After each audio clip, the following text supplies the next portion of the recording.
I'm taking this apart now, and the older ones seem to be black screws and these are silver screws, and they're slightly different sizes, so you might need slightly different tools to open them. One that's soft modded with the Xbox Media Center. So let's have a look at the PCB in this one. So my experience, this is the dreaded DVD drive to avoid, Samsung. Others may have better mileage with these, but that's what I'm finding. Okay, so slightly different again to the other ones I showed you.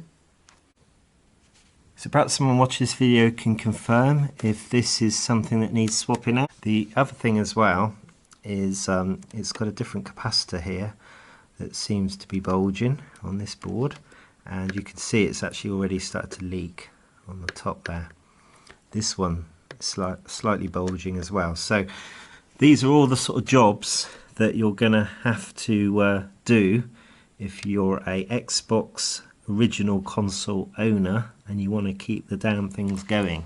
So this one's obviously had a fair bit of use because it's had the Xbox Media Center on it, so it's had lots of sort of films on it, and also games and things. So yeah, this definitely has been used a fair bit and will need to be swapped out. I'm going to make a mental note of that now. So this is a 6.3 volt 3300. So I could ask really the question, could these capacitors be affecting possibly the DVD drive? So could the reading of the DVD drive be affected by some poor capacitors on the main board here?